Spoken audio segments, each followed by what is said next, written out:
Bien-aimés, bonjour. Je suis le pasteur Pujol Catherine. Je suis encore assise là pour cette vidéo dans le cadre de notre émission La Bible ouverte. Cette émission qui a pour vocation de vous amener à aimer lire la Bible, bien-aimés. Et ne vous dites pas que vous avez regardé une vidéo et c'est terminé. Non, c'est des vidéos qui se suivent. Même si on donne des titres indépendants, mais c'est des vidéos qui se suivent et elles ont pour but de vous amener de la Genèse à l'Apocalypse. Donc nous sommes encore dans le livre de la Genèse et bien évidemment nous sommes au début. Aujourd'hui nous allons parler du chapitre, enfin l'enseignement d'aujourd'hui sera tiré dans le chapitre 7 et ainsi de suite, jusqu'à l'Apocalypse. Donc alors bien aimé, en fait même cette émission, au lieu d'être la Bible ouverte simplement comme ça, c'est une étude biblique. Une étude biblique faite à ma manière, pas comme les autres, parce que sur Internet, il y a aussi des études bibliques qui sont peut-être un peu plus élaborées, mais bon, je fais ce que le Saint-Esprit me dit de faire. Voilà, donc j'espère que vous appréciez. Tout comme moi, j'aime bien m'asseoir là pour vous parler un peu de Dieu. C'est ma passion. C'est ce que je fais le mieux. Et j'estime encore que je ne le fais même pas assez. Et j'estime que je ne le fais même pas très bien. Mais, bien aimé, de toute manière, je sais que moi, je suis édifié. Et je sais que je peux édifier plus d'un à travers le Saint-Esprit qui parle en moi. Donc, bien aimé, voilà, nous allons courber nos têtes. Et nous allons invoquer le Saint-Esprit. Dieu le Saint-Esprit, nous te vénérons, nous t'adorons, nous te louons, toi le seul et l'unique véritable Dieu. Viens et prends ta première place, Dieu le Saint-Esprit. Je sais que c'est une lourde tâche de parler de Dieu. Ce n'est pas évident. Et je sais que je ne peux le faire que si toi tu es à côté et si toi tu prends la direction des choses. Parce que c'est toi qui connais. C'est toi qui connais Jésus, c'est toi qui nous connais, c'est toi qui prends là-bas pour nous enseigner. Donc alors, je compte sur toi. Et maintenant, toi, en tant que meilleur agent publicitaire, j'espère que de toute manière, tu vas t'occuper aussi de ceux que tu aimerais dans le monde entier, qu'ils écoutent ces enseignements. Et puis, d'un autre côté aussi, ceux-là qui vont me découvrir pour la première fois ces enseignements. Tout cela est seulement entre tes mains. Donc nous remettons toutes choses entre tes mains, Dieu le Saint-Esprit. Viens et prends le total contrôle. Tu es notre Dieu, celui qui vit avec nous jusqu'à l'enlèvement. Donc nous te disons merci pour cette patience, merci pour ton amour, merci pour ta miséricorde. Au nom de Jésus, j'ai prié.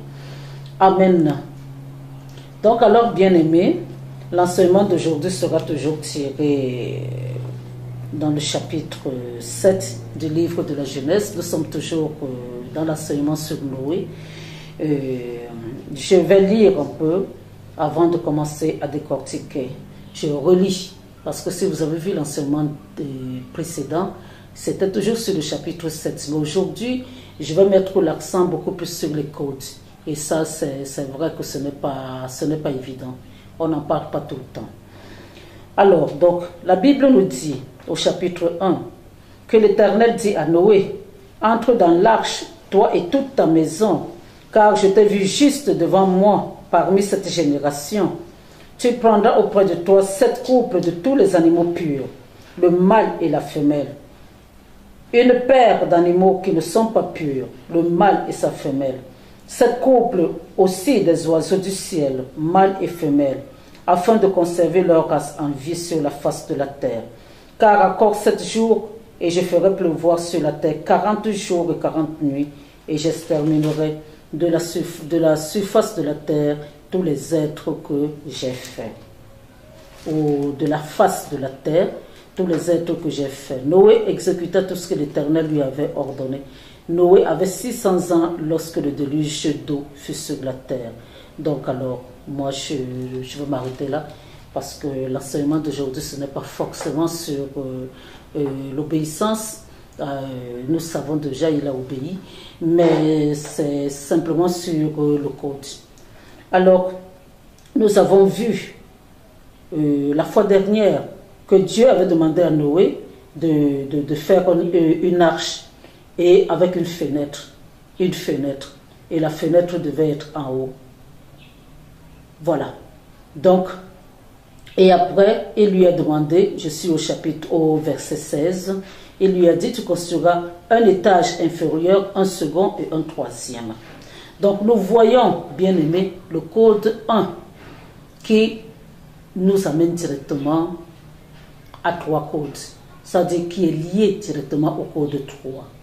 Le code 1. Et comment est-ce qu'on peut expliquer ce code 1? Parce que Dieu ne met pas les choses dans la Bible pour rien, bien aimé. Il faut savoir cela.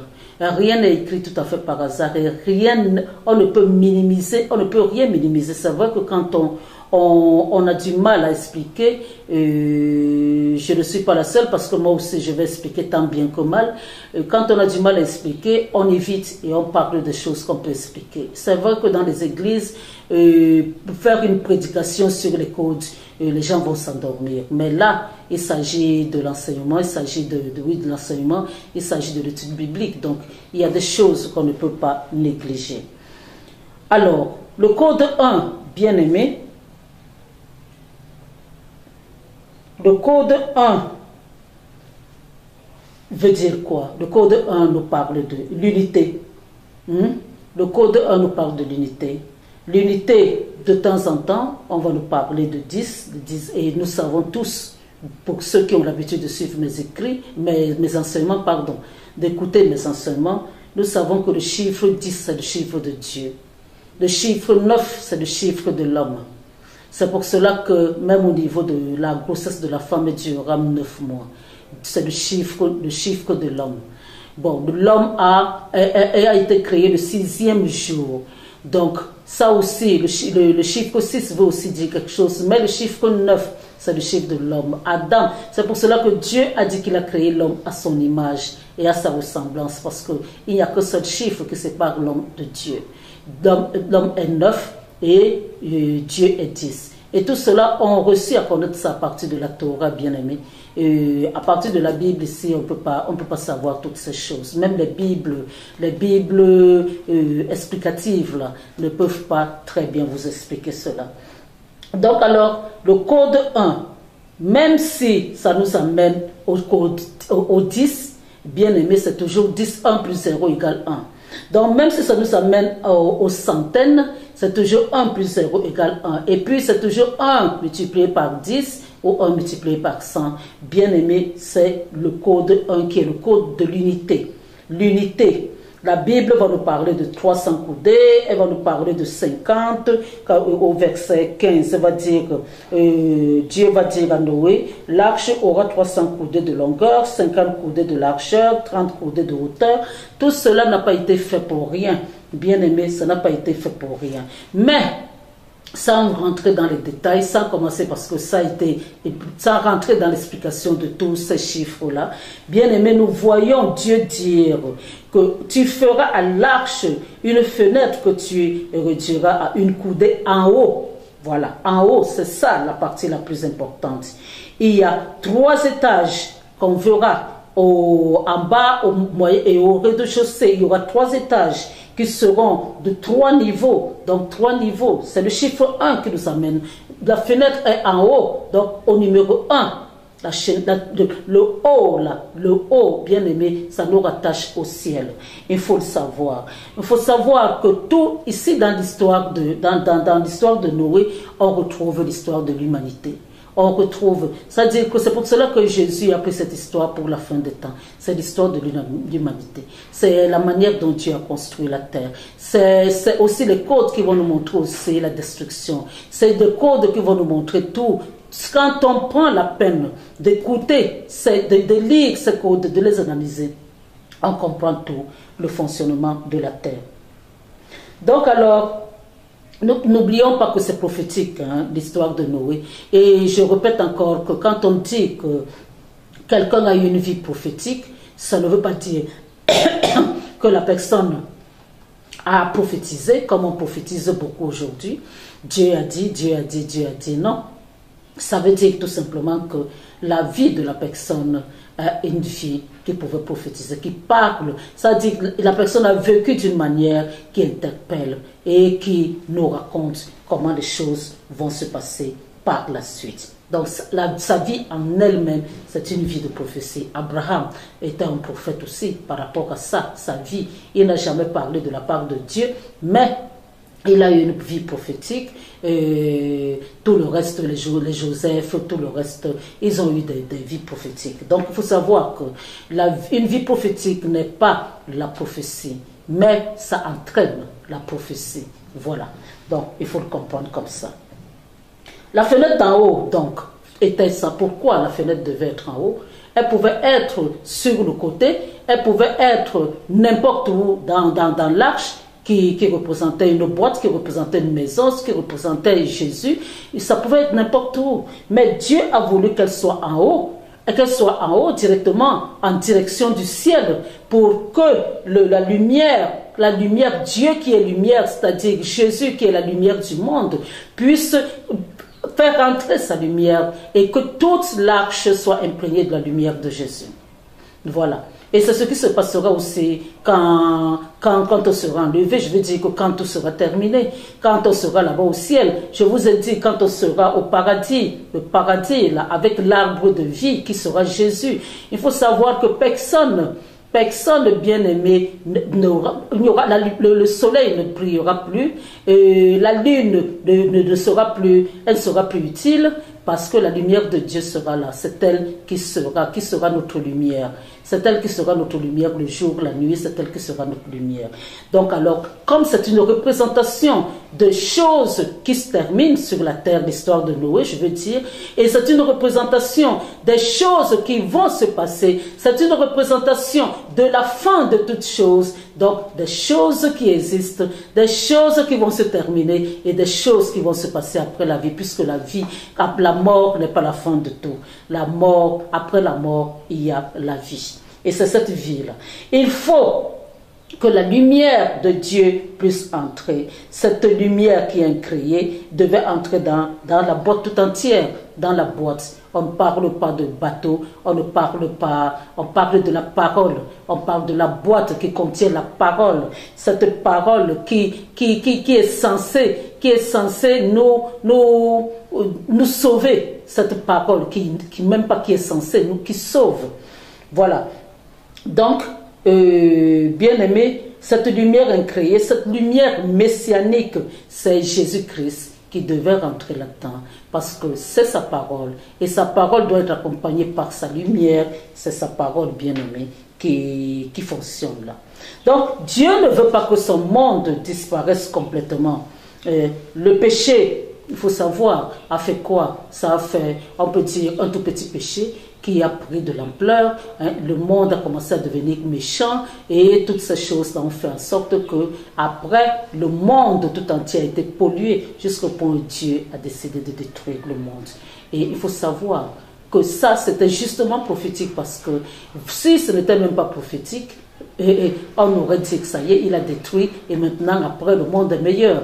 Non, le monde n'est pas meilleur, parce que cette histoire a été racontée, elle a été vécue et ce sera un remake, parce qu'on sera encore en train on est encore en train de vivre cela, et il faut savoir que le moment arrive où, et d'ailleurs nous vivons déjà les temps de la fin, où tout va s'arrêter.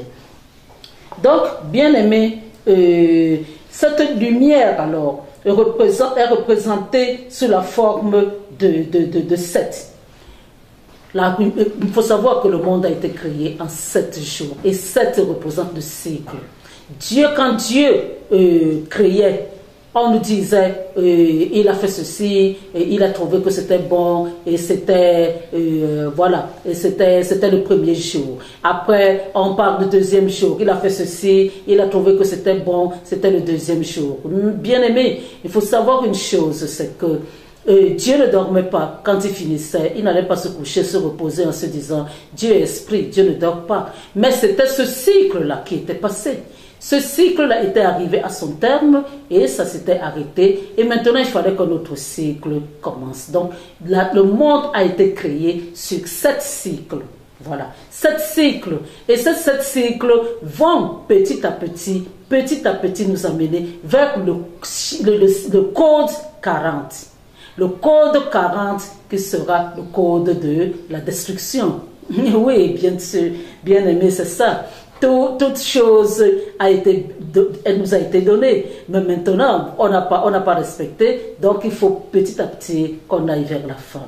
Donc nous sommes déjà dans cette période-là où nous allons vers la fin. Donc, bien aimé, Dieu recommence à partir de cette lumière, cette fenêtre-là qui était dans la boîte, dans cette parole. C'est à partir d'elle que Dieu va recommencer. Donc Dieu recommence quelque chose. Et je dis bien, et ça c'est vrai, qu'après maintenant, quand on arrivera à l'histoire de la tour de Babel, on ne nous dira pas que le monde est devenu meilleur. D'ailleurs, nous sommes aujourd'hui. Et de toute manière, c'est pas parce que Dieu a détruit le monde que tout est redevenu normal et que peut-être parce qu'il a commencé avec Noé et ses 8 personnes, Noé, ses fils et leurs femmes et tout.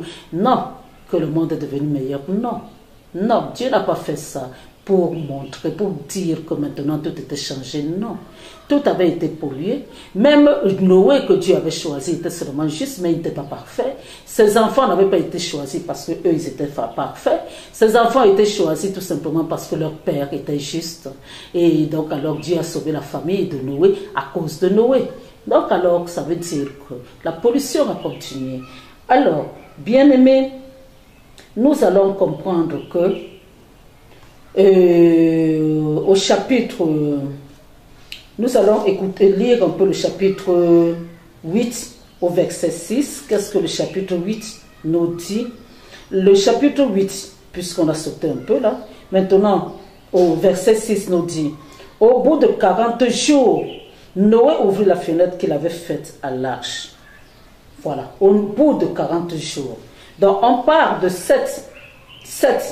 Dieu dit: tu prendras auprès de toi 7 couples de tous les animaux purs, 7 couples des oiseaux, 7 jours, encore 7 jours. Et maintenant, directement, à partir du chapitre 8, on nous parle, parce que d'une manière générale, bien aimé, il faut savoir que quand Dieu fonctionnait, il n'y a pas de chapitre. Les chapitres, c'est les êtres humains qui ont apporté cela. Alors,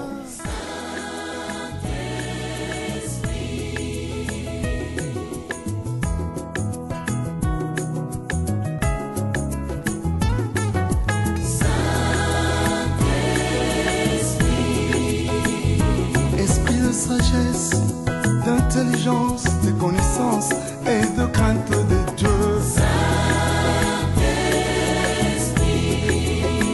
En réalité, dans l'or, oh oui, c'est toi, souffle du Dieu vivant.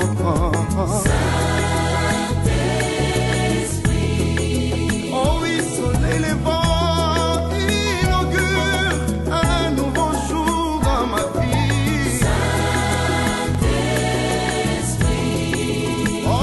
Amène-moi dans la profondeur et remplis-moi de ton onction. Chapitre 8, verset 13 nous dit: l'an 601, le premier mois, le premier jour du mois, les eaux avaient séché sur la terre. Noé ôta la couverture de l'arche et regarda, et voici la surface de la terre avait séché. Noé, d'une manière générale, ne pouvait pas ôter la toiture de l'arche, il ne pouvait pas. Il ne pouvait pas, vu la grandeur, vu la grosseur de l'arche. Donc il ne pouvait pas, déjà même pour construire l'arche, il ne l'a pas fait seul. Il a fallu qu'on l'aide parce que c'était quelque chose de quand même gigantesque. Et donc il ne pouvait pas seul commencer à enlever les clous, commencer à enlever et après maintenant pour reposer encore seul et après, non, il n'a pas. Donc ça c'est des interprétations qui... Et puis de toute manière, il faut savoir que la Bible nous parle du côté d'une manière spirituelle. Donc, alors, c'est quoi ôter la toiture? Qu'est-ce que ça veut dire, bien aimé? Ça veut dire que Noé est obligé d'enlever quelque chose. Il est obligé d'enlever quelque chose. Il est obligé de se lever pour voir l'état de la terre. Il est obligé de se lever. Et il faut voir, ça nous rappelle un peu quelque chose, ça nous rappelle ce que Dieu a dit à Abraham. Il a dit à Abraham, lève les yeux et regarde et compte les étoiles. Lève les yeux et compte les étoiles. Beaucoup de personnes vont se dire que oui, c'est tout à fait normal, pour compter les étoiles, il faut lever les yeux. Pour compter les étoiles, il faut lever les yeux. Mais alors, pour compter le sable de la mer, il faut aussi lever les yeux.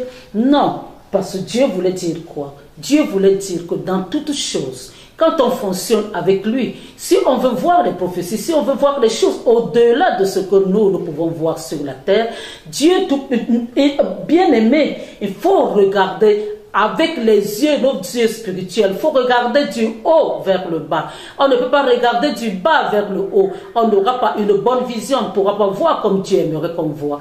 Donc, il faut qu'on voie du haut vers le bas. Alors, même dans l'arche, pour que Noé voie quel était l'état de la terre, il fallait que son esprit soit élevé. Il fallait que son esprit sorte même du cadre de l'arche pour qu'il puisse maintenant regarder l'état de la terre.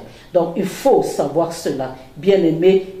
Il n'a pas à lever les clous, soulever avec les mains, et Dieu ne peut pas demander cette corvée-là après avoir, parce que pour construire l'arche, bien aimé, il a fallu 100 ans. Il a fallu un siècle à Noé, environ un siècle à Noé pour construire l'arche. Alors imaginez que la toiture, ça a pris combien de temps là-dedans? Et il devait commencer encore à lever pour ôter la toiture, bien aimé, ça aurait été compliqué.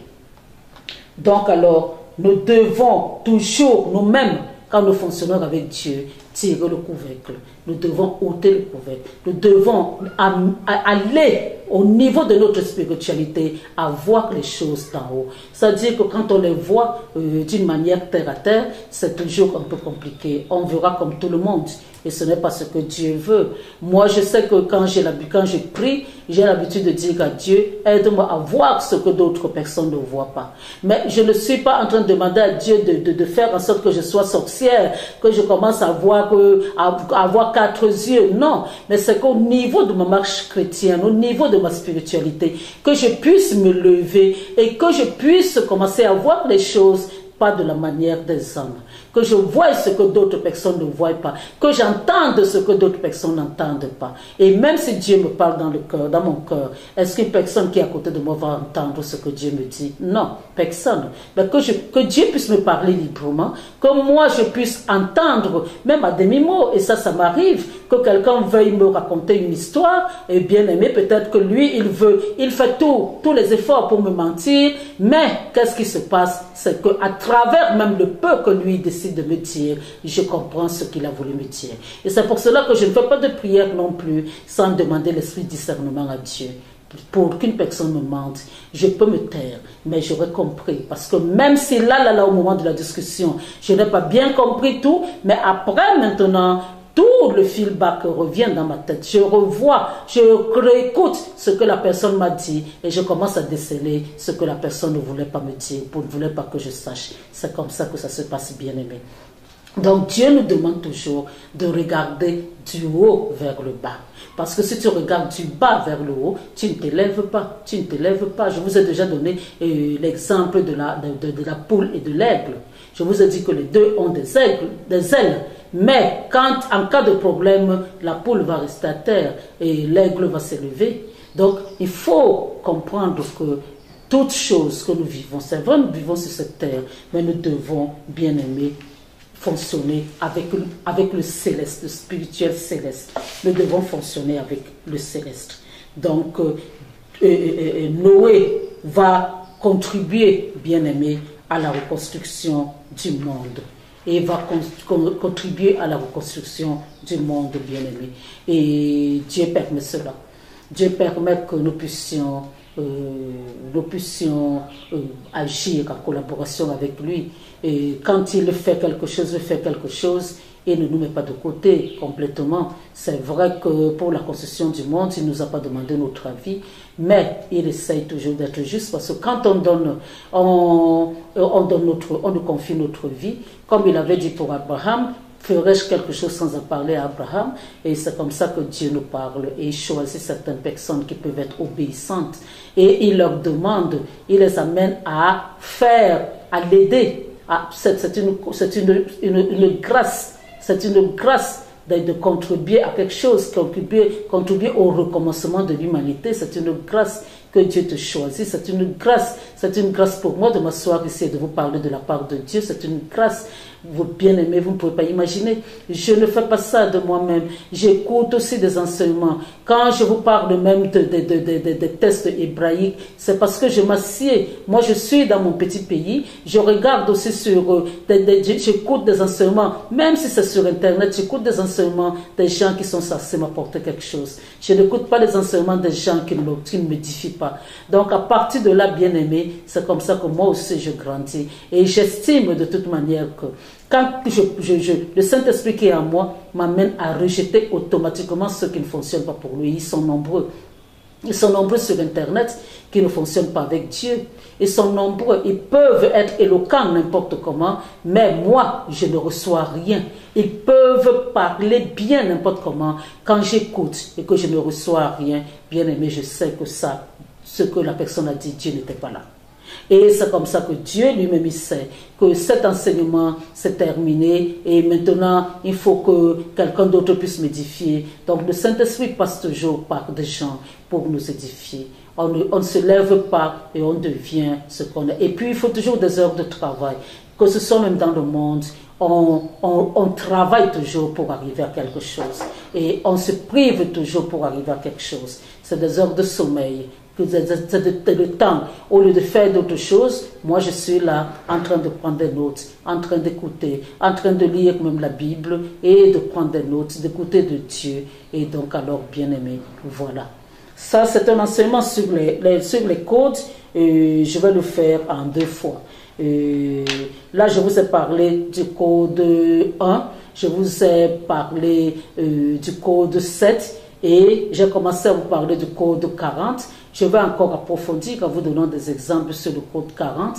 Et comme ça, la prochaine fois, quand vous allez lire la Bible, vous allez c'est pas forcément évident chaque fois, vous trouvez 40, mais au moins vous aurez une image de ce que Dieu voulait dire. Vous aurez une idée de ce que Dieu voulait dire. Alors, pour le prochain enseignement, je vous parlerai du code 3, qui est très, très, très important. Beaucoup de choses ont été faites d'ailleurs. Beaucoup de choses ont été faites sur le code 3 et le code 3 aussi est très très important pour le code 40 le code 40 qui apporte la destruction. Le code 3, Dieu a créé ce monde là. Vous voyez, dans l'arche, 3 niveaux. 3 niveaux, il n'y avait pas 4 niveaux, il y avait 3 niveaux. Il y avait le premier niveau, deuxième niveau, troisième niveau, le code 3. Le code 3, Jésus, je vous ai dit, Jésus n'est pas resté plus de 3 jours sous la terre. Je vous ai dit cela. Pas plus de 3 jours. Et ça, c'était calculé, le code 3. Et j'ai toujours l'habitude de vous dire, que je ne le dirai jamais assez, que aussi nous rentrons dans le 3e millénaire et que de toute manière, nous sommes déjà dans la phase où le 40 va intervenir. Nous sommes déjà rentrés dans cette phase, mais Dieu joue simplement les prolongations. C'est pour cela que nous sommes encore là. Il faut savoir que les prolongations, là, et je vous en parlerai à la prochaine vidéo, avaient déjà commencé. Hein? Quand Dieu avait décidé que Noé construise l'arche, hein, ça avait déjà commencé. Donc, durant tout le temps où Noé construisait l'arche, bien aimé, pendant ce siècle-là, Dieu était dans les prolongations. Alors pour vous qui croyez que la terre ne va pas s'arrêter, il faut savoir que nous sommes sûrement dans les prolongations. Mais un jour, n'est-ce pas que la pluie est tombée, n'est-ce pas que les gens sont morts, et n'est-ce pas qu'il y a eu seulement 8 personnes qui ont été sauvées, et pourtant la terre était quand même peuplée de plus de, je ne sais pas combien de personnes à ce moment-là, mais il n'y avait pas que 8, il y avait plus, il y avait quand même des centaines, il y avait quand même peut-être des milliers de personnes, mais il y a eu seulement 8 qui ont été sauvées. Donc je vais d'abord faire une pause là, pour m'arrêter, parce que je vais continuer avec cet enseignement pour la prochaine vidéo. Et ce que j'aimerais simplement vous dire, bien aimé, c'est que je ne me place pas là pour vous parler. Je n'ai de cesse de vous dire que ce n'est pas pour me faire un nom. Ce n'est pas pour montrer que je suis peut-être bien. Je ne dirai pas 20 ans, bien-aimé. Donc ce n'est pas mon corps que je viens vous montrer. Ça n'a plus d'importance maintenant pour moi.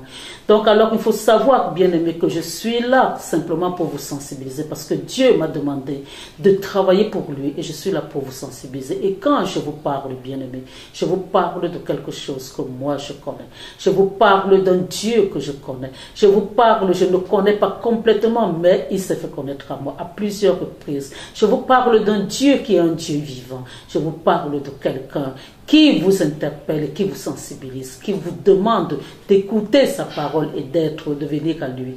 Bien aimé, c'est pour cela que je m'assieds ici tout le temps et pour vous parler. Où est-ce que vous voulez passer votre avenir, où est-ce que vous voulez être plus tard, après votre mort?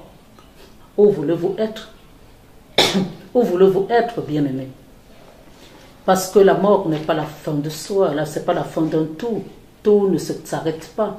Et je vous ai toujours dit, et je le répète encore, que ce monde-ci, même si on boit le sang, même si on change les gens, excusez-moi, même si on prend même des jeunes pour essayer de récupérer leur âge, bien aimé, arrivera toujours un moment où toi qui le fais, tu vas mourir. Même si la science est développée, elle se développe n'importe comment, bien aimé, arrivera toujours un moment où tu vas mourir. Même si tu vis 200 ans, que pour notre temps, où Dieu avait ramené l'âge de l'être humain à 120 ans, bien aimé, tu mourras toujours. Parce qu'il est donné à l'être humain de vivre, de mourir une fois, après quoi vient le jugement. Mais maintenant, s'il y a une chose que tu ne peux pas éviter, toi qui m'écoutes, bien aimé, c'est tu ne pourras pas éviter Dieu. Tu ne pourras pas éviter Jésus. Quoi que tu fasses, même si tu ne l'as pas connu, on n'ignore pas. Même quand Dieu nous parle, on sait que c'est lui. Moi, je fais la différence entre Dieu et même si c'était le diable qui parlait, je saurais que ça vient du diable et ça vient de Dieu. Donc ce jour-là, même si tu n'avais pas vu Jésus, tu sauras que ça, c'est Jésus qui est en train de te parler. Donc, bien-aimé, où est-ce que tu veux aller? Où est-ce que tu vas aller? Parce que ce jour-là, la grâce ne sera plus. Déjà, même avec la fin avec l'enlèvement, il n'y aura plus de grâce sur la terre. Donc, où est-ce que toi tu iras? Où comptes-tu y aller? Parce qu'il y a l'éternité, c'est l'éternité. L'éternité, c'est éternel. C'est une durée, l'éternité a une durée éternelle. Où veux-tu aller après? Bien-aimé, je suis là pour te sensibiliser. Pour moi, à mon avis, je te conseille de choisir Jésus. Je te conseille de choisir Jésus parce que c'est lui le seul chemin, la seule vérité, la seule vie. Au lieu d'aller brûler en enfer, choisis Jésus et tu ne peux le faire que maintenant. Après, ce ne sera trop tard. Après, bien-aimé, d'autres personnes ne pourront pas prier pour toi. Après, d'autres personnes ne pourront rien faire pour toi. C'est maintenant que tu peux te positionner. C'est maintenant. Et positionne-toi. Pour toi qui veux accepter Jésus-Christ comme Seigneur et Sauveur, bien-aimé, je te donne un schéma. Je te dis simplement de mettre tes genoux par terre, quel que soit l'endroit où tu es, n'attends pas, ne te dis pas que quand tu vas rentrer à la maison, c'est à ce moment-là que tu le feras. Tu sais que tu es dehors, mais tu ne sais pas si tu vas arriver. Beaucoup ont fait tout ce qui meurt là, ils ont fait des projets avant, ils ne savaient pas qu'ils allaient mourir. Quand on se lève et que c'est le jour de notre mort, bien-aimé, on se lève, on croit que tout va bien. Après arrive ce qui arrive. Donc là, tu peux fermer ton bureau, tu peux mettre tes genoux par terre, demander pardon à Dieu parce que toute chose commence par la repentance. Tu ne peux pas changer de statut si tu ne t'es pas repenti. Tu te repens. C'est toi qui connais ta vie. C'est toi qui sais ce que tu as fait. Même si tu as oublié parce que tu as fait tellement de mauvaises choses, ce n'est pas grave. Jésus ne te juge pas. Mais demande au Saint-Esprit simplement de te rappeler et après tu pourras toujours remettre tes genoux par terre après et rajouter ce que tu as oublié. Parce que c'est la meilleure délivrance. Plus on expose les choses de Dieu, plus, bien-aimé, on est libéré du diable. Donc alors, bien-aimé, il faut savoir Il faut savoir que quand on expose, quand on finit de se repentir, on accepte Jésus-Christ comme Seigneur et Sauveur, et parce qu'on reconnaît l'acte qu'il a posé sur la croix. Maintenant qu'on l'a reconnu comme Seigneur et Sauveur, bien-aimé, on lui demande de nous positionner là où il nous demande d'être. On lui demande, bien-aimé, de nous aider à connaître notre vision, parce que nous venons sur la terre, chacun pour un but. Dieu nous envoie ici, pas pour rien. Donc, et maintenant, qu'est-ce qui reste? Ce qui reste, bien-aimé, ce qui nous reste, c'est simplement de demander à Dieu, à Jésus de nous donner son Esprit Saint, parce qu'on ne peut pas fonctionner sans l'Esprit Saint. On ne peut pas fonctionner avec Dieu sans l'Esprit Saint. Donc, bien-aimé, voilà. Je vous dis merci.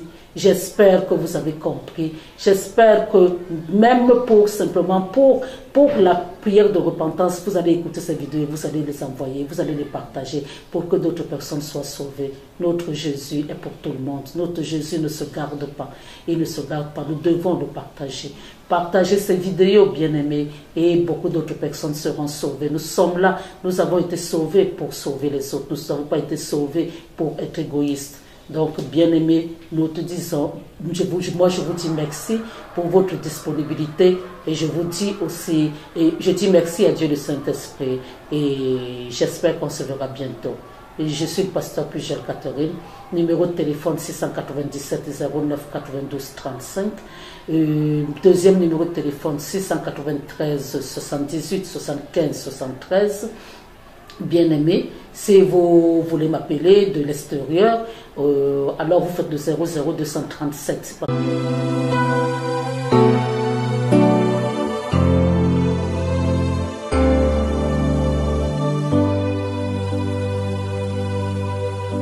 Je lève les yeux vers les montagnes.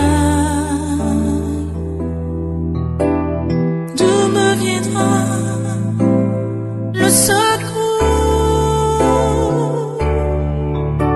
le secours me vient de l'Éternel qui a fait les cieux